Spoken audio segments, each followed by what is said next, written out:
Nushiraba Bior Singbu Elizabeth Ilangbamna Ikai Kumnabaga Loinana Taramna Okcheri Ngasi Mayamgidamakta film ama puduna lakchari film asigi mamingna Antidote Film asi American horror amasung thriller da yumpam oiba film ni Film asi 2021 gi May 11 da release tauki Film asigi director na Peter Daskalov aduga film asida main role lawriba miyoi anikhak pallabada Sarin gi saktam da Aslin Yani amasung Dr. Helen Baki saktam da Lewis Mandela Film asi explain tawjarakpada soikilan kiba yaurgasu mayam na ngakpiyu haina haijari adudi mayam haujik film asi kari kamdawno haibadu mayam punna yengminaraga khangminarasi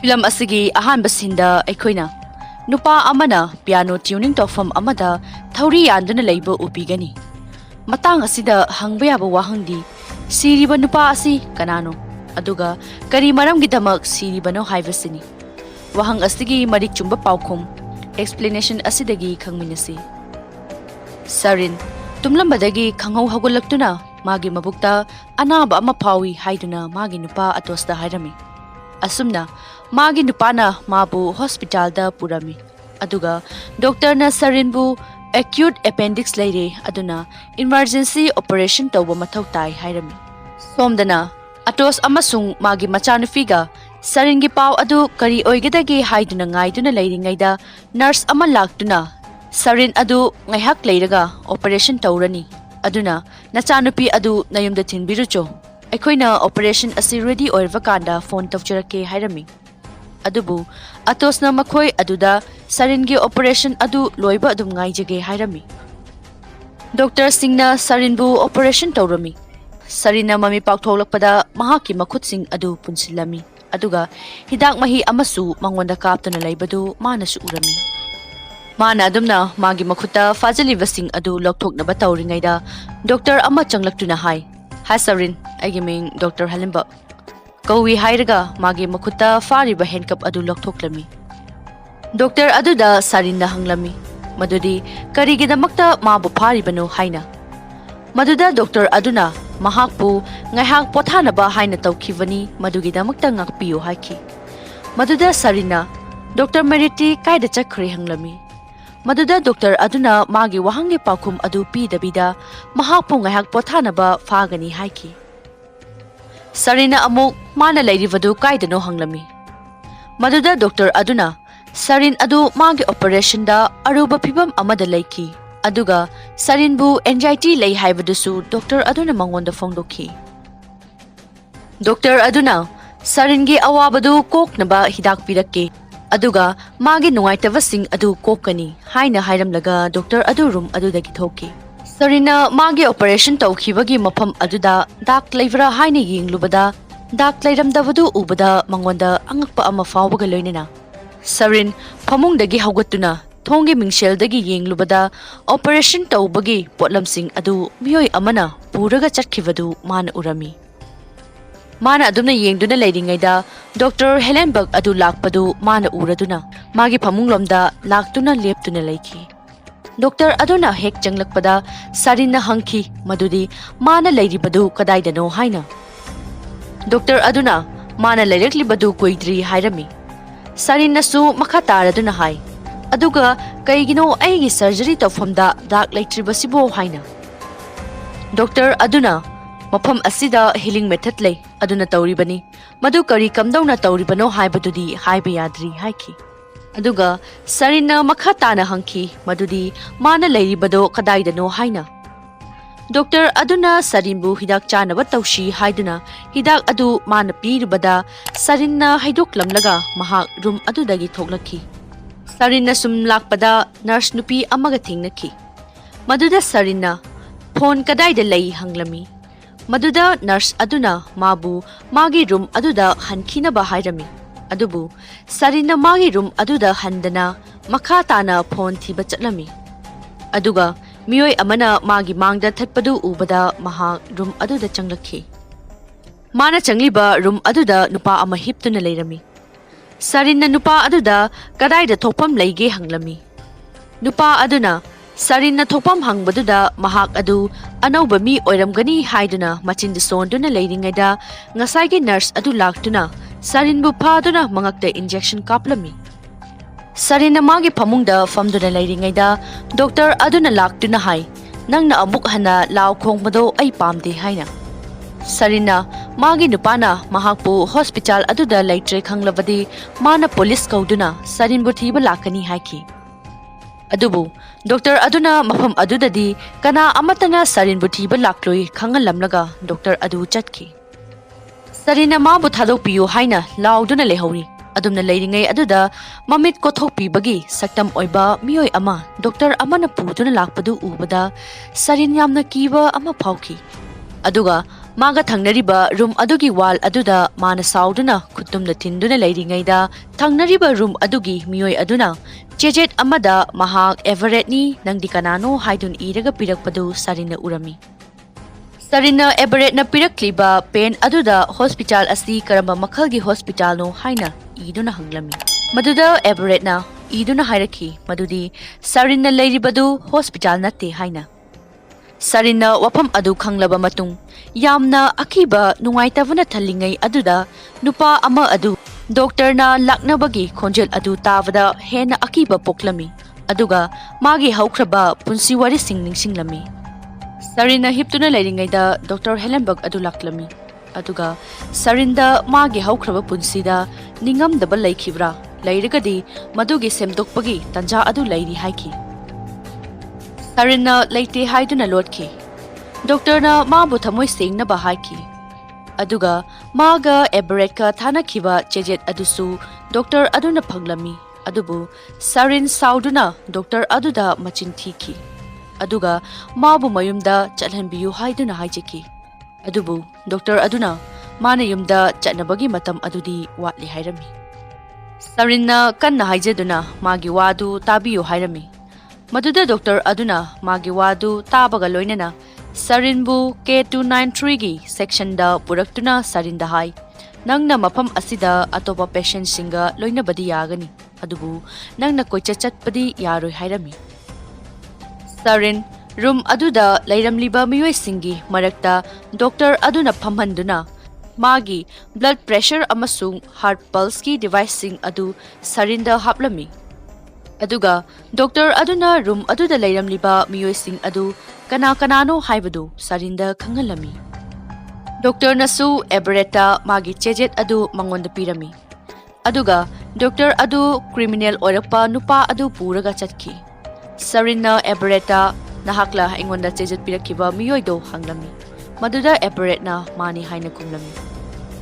Sarinna su makataraduna hanglami ngarang nangonda makoina kari kari tawi haina. Everett na magi marai adu doctor sing aduna kakthakli haibadu mangonda tamki. Sarinna yamna ngakna hangki aduga karamna nangna ngasi amuk wa nganglibano haina. Everett na masa mathanda amuk pharakpani hairami adumna mabani wa ngangnaduna leiringaida Saringi manakta famliba nupi aduna masu mai thakhiba miyoini haina haivada nupa amaga maga yetna rakhi maduda Everett na tumina leyu haina haiki.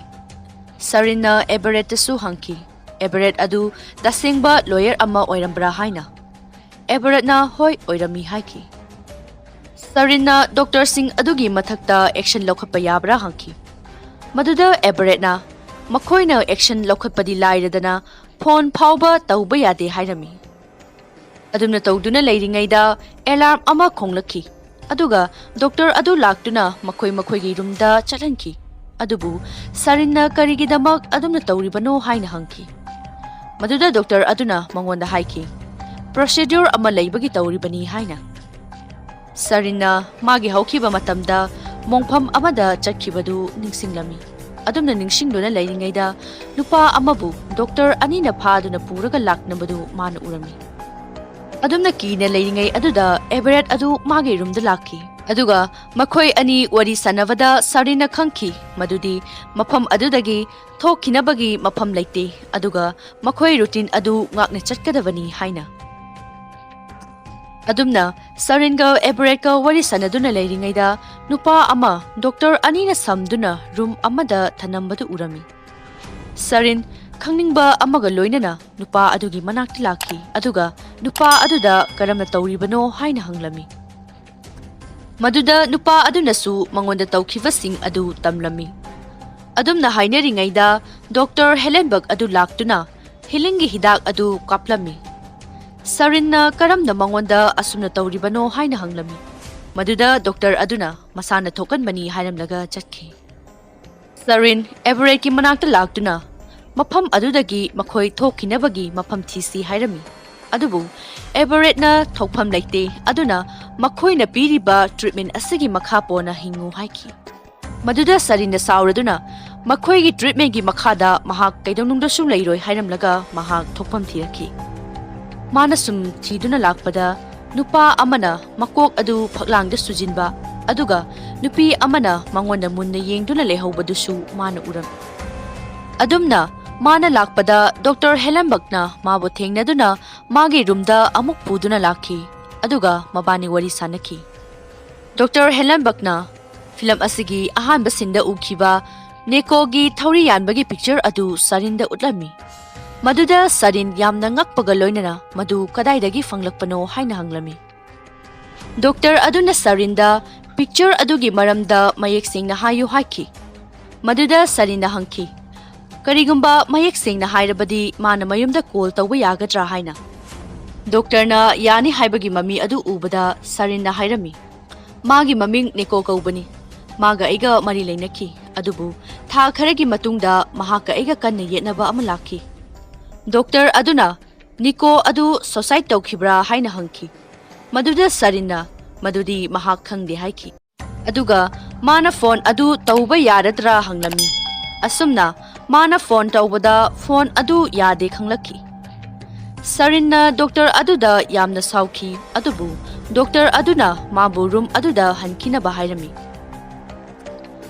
sarin room da laktuna magi haukraba punsida nikona drug business tawkhibadu ningsingladuna kaplami adumna kaptuna leiringaida nupa ama chatkibadu urami sarinna nupa adugi matungda inarami manasum inarakpada thong ama urami maduda mana laktuna thong adu hangki aduga mana nekona chatkibadu tumini yenglami nikona changkhiba room aduda masu inaraki mana room adugi thong adu hangdoki maduda nikona thauriya laga sikhiba iron drop amasung piano adu leirambadu ubada sarin yamna kiraduna matung hanna lakpada Dr. amada thingjinki Dr. Singh aduna kari tawramlibano haina hanglami maduda sarinna magi room thirambani haiki adubu Dr. Singh aduna khangladuna magi makhong ama kakthaki aduga Dr. aduna amuk sambirami maduda sarinna hai masibu karamna oithokli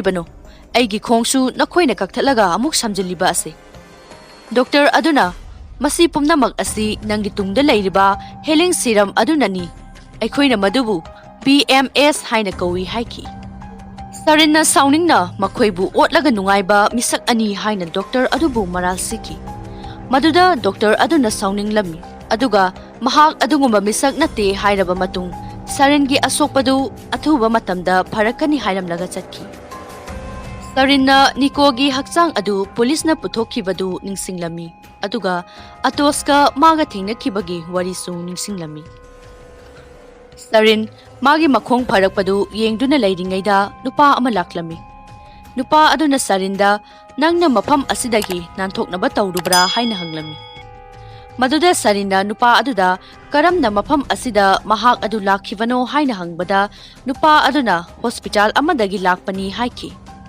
madudagi sarin adu Everett ki manakta laklaga wari sanaki maduda Everett na hai sarin nangna nanthoknaba tawribadu aranba wakhalni haina sarinna Everett tamki chahi taragi mamangda sikhiba magi ex boyfriend adu mana ukhi haina madugi wa adu tabada Everett hiplambadagi phuk hawgolaga aduga sarinda magi mamit magna ukhibra haina hanglami sarinna shu hoi haiki Everett na sarinda magi boyfriend adu hospital da sikhibra hanglami maduda sarina madi thauri yanduna sikhibani haibadu tarabada Everett na Dr. Helenberg ki manakta sauna laktuna hai nangna aingonda tha ahum hairaga mafam asida sahi tara henna leiba mioi singchu leiri Doctor aduna khumki.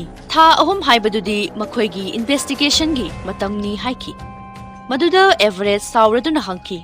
Karamba kanda mana mayumda hanba yagani haina. Maduda Doctor aduna madudi mana lepangamde management na tawgadavani hairami. Adubu Everett na sauraduna kudak aduda management ga wari sanagadavani haibadu Doctor aduna tarabada Doctor aduna magi matung inlau hairami. Asumna Doctor aduna operation tawpham amada puraktuna Everett ki marai adu kakthathanki. Somdana Sarin magi haukraba punsiwari adu ningsingduna mangonda atosna Nikogi manakta leiramba piano gi manungda drug yaurambagi matangda wahang pahang kaya chathakibagi wari adu ningsinglami. Sarinna magi wakhal adu khanba loirabada magi healing serum kapadu loiva aduda magi makhongi asokpadusu pharambadu ubada mahak yamna angakpa phawrami. Aduga Sarin room adugi mapanda tholaktuna mana piano ukiba room aduda lakpadu criminal oiba nupa amana lotna yenglami. Sarin piano adu ngaihak khongduna leiringaida criminal oiba misak aduna magi masam adu kakke tawringaida makhol ama taraki maduda criminal adusu chatki. Aduga Sarinna room adudagi tholaktuna yenglubada nupa amana pot khara induna chatkibadu urabada magi matung inarami. Sarinna nupa adugi matung innabada mahakna umangi mawong manba ama thonggi glass amadagi ubaduda nanthokpham oiraboi khalladuna harauna chelaktuna thong adu hanglubada chekpal amasu amuk leiramki. Sarin magi asapumna mokkairaduna piano leiba room aduda amuk laktuna piano da hanna yenglubada ngasai leihodaba iron drop adu mana ubada mahak yamna angakpa phawduna leiringaida makhol ama taraki. Maduda mahakna kari oirabano khalladuna leiringaida Niko thauri yanduna magi mitmangda leirambadu ubada mahak khangprek khangduna yamna kina room adudagi thoklakpada Doctor adu thengnaki. Aduga Doctor aduna mabu phatharami. Aduga karigi kocha chatlino haiduna hanglami. Adubu Sarinna magi pakhum oina room aduda Doctor adu pusinduna mana ukiba adu khanghange tawbada room aduda kari amata leiramde. Aduga Doctor aduda piano ama uki haibadu Sarinna hairami. Magi wa adu tabada Doctor aduna Saringi kokta leiribadu thidokpa matam oiri hairubaduda Sarinna sauduna chatki. Atosna mangonda magi manau nupa adu society tawduna sikibagi wari sakhibadusu mana ningsingduna lakpada nupi amada hanglami. Mafam aduda mahakna leibadu kayam kuire haina. Maduda nupi aduna khangde aduga kana amatanasu haiba ngamde. Mafam adusu numidang oiduna adum lei haibadu tabada Sarin wakhalda hena khangningba poklami. Nupi aduna mahakpu hingna ahumlak mai thakibagi wari adu tamlingaida Dr. Hellenbach laktuna Sarinbu magi rumda chatnaba hairami. Sarinna Dr. gi manak nakna tugi tawba saraduna Dr. Hellenbach na pairiba ki adu lotna laurami. Tanja aduda nupa amana Doctor adu kauraktuna Doctor adu chatki. Aduga Sarinna ngasai maga wari sanaramba nupi aduda ki adu utlaga makhoi mafam adudagi thokhinaba haiduna Doctor gi room aduda laktuna phone adu try tawki adubu aremba tarami. Adubu nupi aduna map ama fangbadu Sarinda piduna yenghanbada makhoi gi thokpam ama Sarinna khanglami. Madudagi makhoi Doctor gi polam singi leifamda laktuna Doctor gi dress setuna healing serum gi box adudagi serum ama lauthoklaga leiringaida Dr. Hellenbach na magi ki mangkibagi wari sanabadu makhoi na tarami. Madudagi makhoi ani lolami. Aduga Dr. Hellenbach na su deliver tauba nupa aduga changlaktuna nupa aduda hanglami. Healing serum asi ngarang yauraklaga karigi ama manglibano haina. Maduda nupa aduna madi khangdi hairami. Madudagi Doctor na chingnaраktuna makhoi na lotliba mafam aduda yenglubada serum adudi mana phangki aduga makhoi thoki. Adubu Sarin amasung magi mamanavi aduga lotuna lairami. Makhoi su Doctor saduna thoklaki. Makhoi na lakpa lambida miyoi amasu lairami. Maduda makhoi adu Doctor natte khanglaklabada pau piduna makhoi bu phanaba tawki. Aduga Sarin ga lakminariba nupi aduna thang ama paiduna sangsilakanu haiduna makhoida haiki. Doctor adunasu makoibu injection kapnaba tawrami. Madudagi nupi aduna magi mangak adu thangna lenduna leimaida taki. Doctor Singh adunasu healing serum adu mangonda kaptuna leiringaida sarindi nathoktuna room amada changduna kaptuna leiraba matung mahak sum lakpada magi tungda criminal aduna inarakpaduda sarin khanglakpa amaga loinena magi mamaida khubana thaki.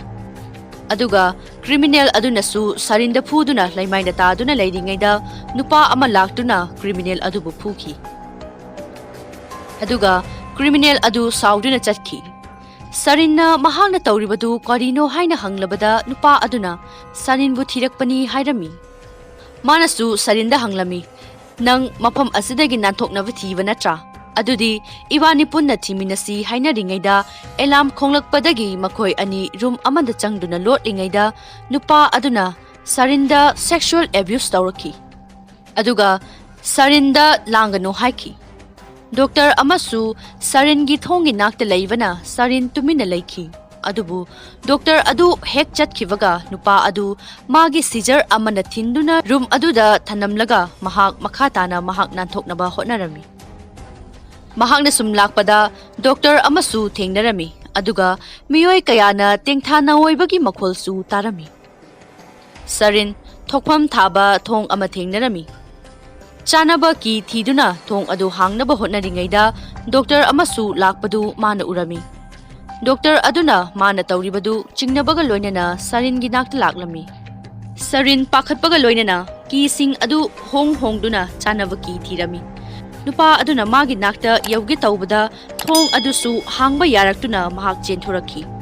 Mahakna chenthorakpadu umang amagi saktam oina tawba mafam ama mana thengnaki.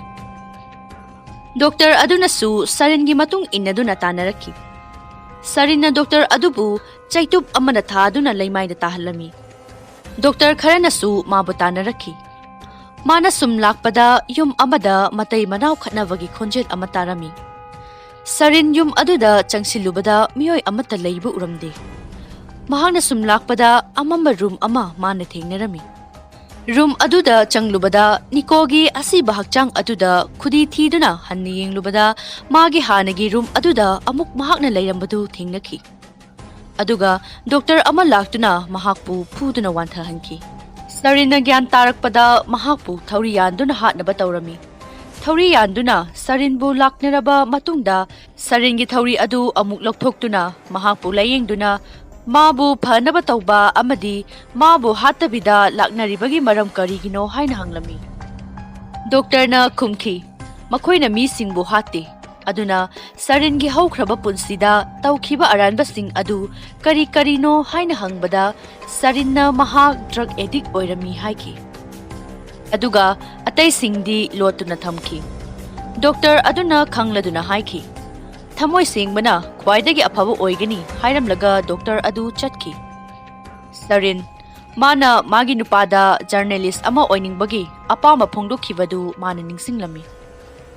Sarin evereki nakta laktuna mafam aduda mahak adu karamna lakhibano haibadu hangbada everetna mahak car accident amadagi mahaki saru kaya teki.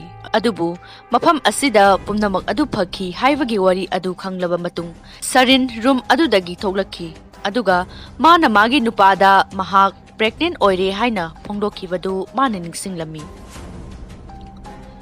Sarin na sumlakpada Dr. Hellenberg aduna chatkibadu manasu urami. Sarin Cassandra-gi manakta laktuna mahakna mafam aduda laklibadu karamna lakhibano haina hangki. Maduda Cassandra-na aina farm ama matai manau yauna mai thaki aduna mafam asida aibu makhoina hingna mai tharibani. Mafam asidagi nanthokpa haibasi siba natana leite haiki. Maduda Sarinna makhoi loina sikhre haibadu khanghalami. Maramdi Everett su car accident thokpadagi mafam aduda lakhibani. Cassandra su hu chenba chengum jarubadagi lakhibani.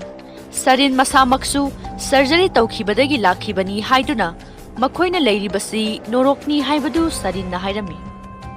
Sarinnasu mana magi ex-boyfriend adu soikhibadagi thangna magi mangakta yalaba matung mabu thaurina yanba saduna hatkibani haibadu su tamki.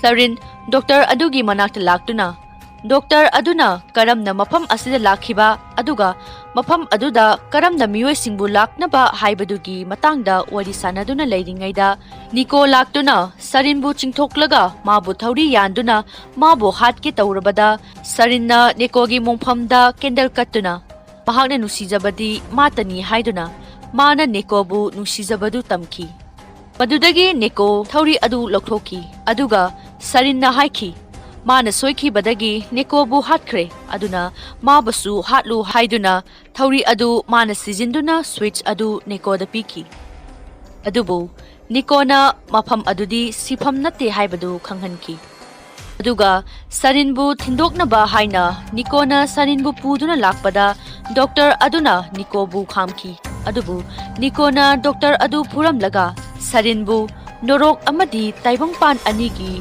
thong adu mana lalhanki somdana Taibangpanda Sarinbu heart pulse leptuna Doctor Singna mabu kana laikat narami Sarin thong adu wana lanki aduga Nikodi makhoina phahauduna lehawi Sarinna gyan tarapada mahak hospital amada leiramki aduga manak nakna leiramba Doctor aduna Sarinda tamki mafam asi Holy Cross Hospital ni aduga Sarin adu clinical gi tamda mahakpu sire haina khallure haiki maramdi mahaki heartbeat adu 15 second gumba leplure haiki adubu Sarinna mangondadi matam yamna sangbagumna tawki haiki ngasaidagi khoina yenglibasi mana 15 second da thingnakhiba magi thawai experience adubu film asida utli asumna Sarin magi machanupi amadi magi nupaga unaduna harauna nungaina leiba phangki Sarin nasu mana ukhiba miyoi sing adu internet changduna makhoina haikhiba crime adu thirubada thingnaki aduga mana Nikogi mongphamda lei candle kattuna magi nushibadu utkhi asumna film asi loishili mayamna explanation asi loiba phaw yengbagi damakta hainingai leitana thagachari mathangsu mayamgi nungairaba film kaya puduna lakchage